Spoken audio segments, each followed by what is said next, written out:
अभी बिल्कुल जो जहां वहीं खड़ा रहे। देखिए आपके माइक अभी भी बज रहे हैं, माइक हॉर्न अभी खराब नहीं हुए हैं। अच्छा, हमें आपको भाई ये जो जितने खाकी वर्दी पहने वाले ये भी हमारा आपका साथ देने जा रहे हैं, ऐसा नहीं है। मैं धन्यवाद देता हूं। मैं देख रहा हूं जहां पर ये चुनावी जनसभा का आयोजन हो रहा है, जितना हमारा पंडाल है, पंडाल तो हमें पूरा भरा दिखाई दे रहा है। पीछे सड़क पर लोग दिखाई दे रहे हैं मुझे। और देखिए दूर वो लाल गमछे वाले और लाल टी शर्ट वाले हमें ही दिखा रहे हैं, वहां तक मैं देख सकता हूं।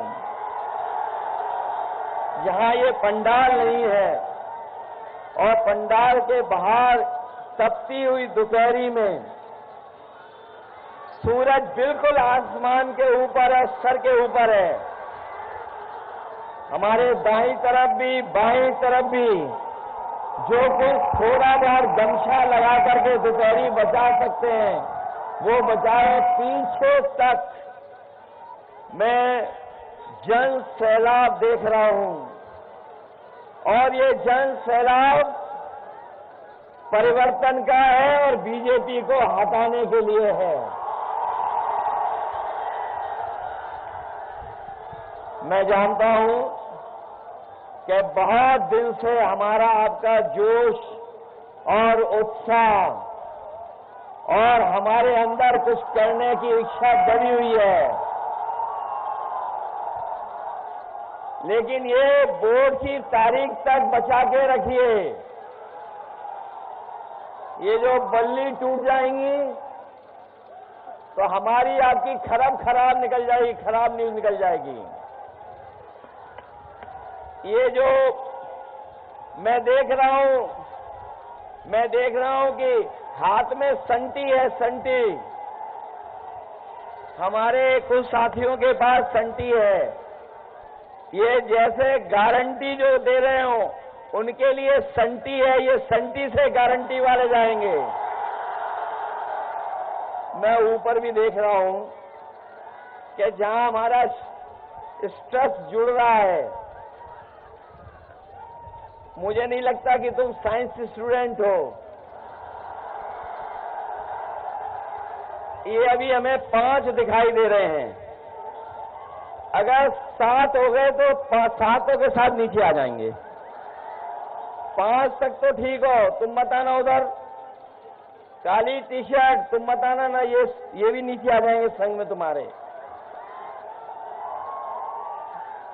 इसलिए मैं आपका धन्यवाद देता हूं, आभार प्रकट करता हूं। ये जो ऐतिहासिक कार्यक्रम मैं देख रहा हूं, ये ऐतिहासिक कार्यक्रम, ये जो जन समर्थन, उत्साह, जोश न केवल दरोगा सरोज जी को जिताने जा रहा है, बल्कि आजमगढ़ की जनता दोनों लोकसभाओं को रिकॉर्ड मतों से जिताने जा रही है। आजमगढ़ का इतिहास भी यही रहा है। मैं आपको 22 का भी धन्यवाद देता हूं।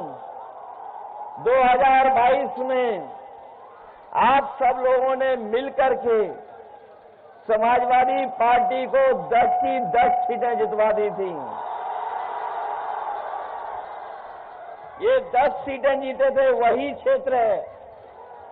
और जो दूसरे दल वाले हैं जो चुनाव प्रचार कर रहे हैं, मैं उनके भाषण सुन रहा हूं, उनकी भाषा सुन रहा हूं। जहां पहले चरण से चुनाव शुरू हुआ था और चुनाव लगातार आगे बढ़ता चला जा रहा है, 5वें चरण का चुनाव खत्म हो चुका है। अब केवल 2 चरणों का चुनाव बाकी है, 6वां और 7वां। मैं ये कह सकता हूं, पहले चरण से मैं चुनाव देख रहा हूं।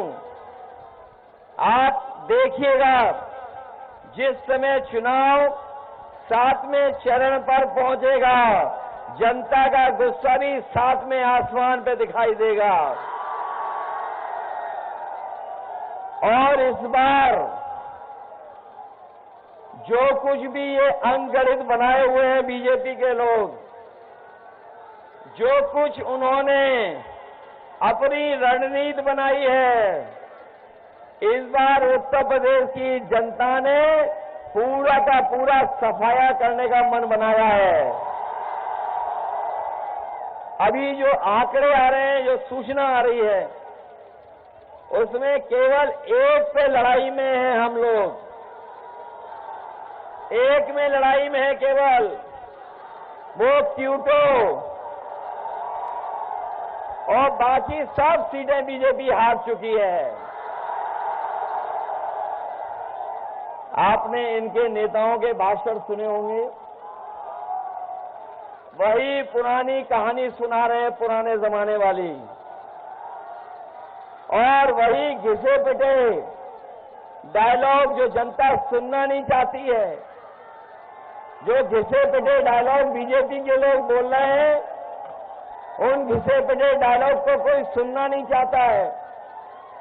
और इस बार जो जनता ने मन बनाया है, ये जो हमारे आपके पीडीए परिवार वाले लोग हैं, ये पीडीए परिवार ही एनडीए को हराने का काम करेगा इस बार।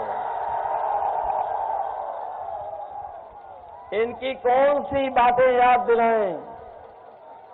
इन बीजेपी वालों की हर बात झूठी निकली है। और आपने देखा होगा, अब तो बीजेपी का तालमेल बिगड़ गया है, इनका तालमेल बिगड़ गया है, घालमेल चल रहा है इनके अंदर, अंदर ही अंदर, और एक दूसरे पर भरोसा भी नहीं कर रहे हैं। ये जो दिल्ली और लखनऊ वाले हैं, सुनने में आ रहा है इनका भी आपस में एक दूसरे का इंजन टकरा रहा है।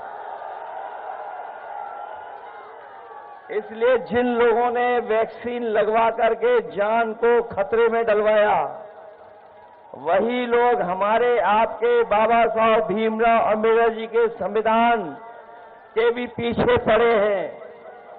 और ऐसा पीछे पड़े हैं, कह रहे थे 400 पार। याद है आपको, जब शुरू चुनाव हुआ था तो 400 पार, लेकिन इस बार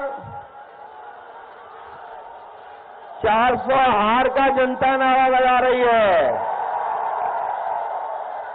एक तरफ वो लोग हैं जो संविधान बदलना चाहते हैं, और दूसरी तरफ इंडिया गठबंधन और समाजवादी लोग हैं जो बाबा साहब भीमराव अम्बेडकर जी का संविधान बचाना चाहते हैं। इसलिए बचाओगे आप लोग? बीजेपी हटाओगे? इसने महंगाई बढ़ाई कि नहीं बढ़ाई? और महंगाई केवल डीजल, पेट्रोल, खाने के सामान की तो बढ़ाई है। नौजवान जानते होंगे, 10 साल पहले आपकी मोटरसाइकिल कितने रुपए की आती थी, और आज मोटरसाइकिल कितने की आ रही है? बताओ, दोगुना कर दिया कि नहीं कर दिया? आपके किसान भाई होंगे, खाद बाजार से लिए होंगे, बताओ खाद की बोरी से चोरी हो गई, पहले कितने किलो हुई और अब कितने किलो हो गई? हमारे बहुत सारे साथी हैं जो जानते होंगे, समय समय पे इस सरकार ने बहुत भेदभाव किया है, बहुत अन्याय किया है, बुलडोजर लेकर के डराने का काम भी किया है, झूठे मुकदमे भी लगाए हैं, और जितने काम समाजवादियों ने अच्छे किए थे, कुछों की तो नकल की, लेकिन जितने भी अच्छे काम थे सब भारतीय जनता पार्टी ने खराब कर दिया। इसी जगह पर आजमगढ़ में सबसे ज्यादा गरीबों के लिए एम्बुलेंस चलाने का काम हुआ था।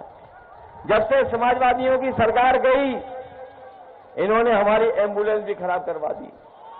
न केवल एम्बुलेंस खराब की, बल्कि गरीबों का इलाज अच्छा हो जाए, उसके लिए नेताजी ने यहां मेडिकल कॉलेज दिया था, जगह जगह अस्पताल बनाए थे। उन अस्पतालों में गरीब को इलाज नहीं मिल पा रहा है, मेडिकल कॉलेज में भी जो सुविधाएं, जो मदद होनी चाहिए, वो नहीं दे पा रही है। हमारे गरीब को अपने इलाज के लिए सरकारी अस्पतालों के अलावा दूसरे प्राइवेट अस्पतालों में जाना पड़ता है, जिसकी वजह से हमारे गरीब के ऊपर और संकट आता जा रहा है। इसलिए जहां हमें स्वास्थ्य की सेवाओं को बेहतर करना है, वहीं अपनी हम माताओं बहनों को कह के जा रहे हैं। कुछ तो हमें यहां दिखाई दे रही हैं, कुछ और सभा में होंगी। कभी समाजवादियों ने समाजवादी पेंशन देना शुरू किया था। हम लोग जब 2017 के चुनाव में और 2022 के चुनाव में आपके बीच आए थे, तो कहा था कि समाजवादी पेंशन बढ़ा करके देंगे, 3,000 6,000 करने में एक काबिल कहा था। लेकिन अब समाजवादी पार्टी इंडिया गठबंधन ने तय किया है कि दिल्ली में 4 जून के बाद जब सरकार बनेगी तो अपनी माताओं बहनों के अकाउंट में 1 लाख रुपया भिजवाने का काम होगा।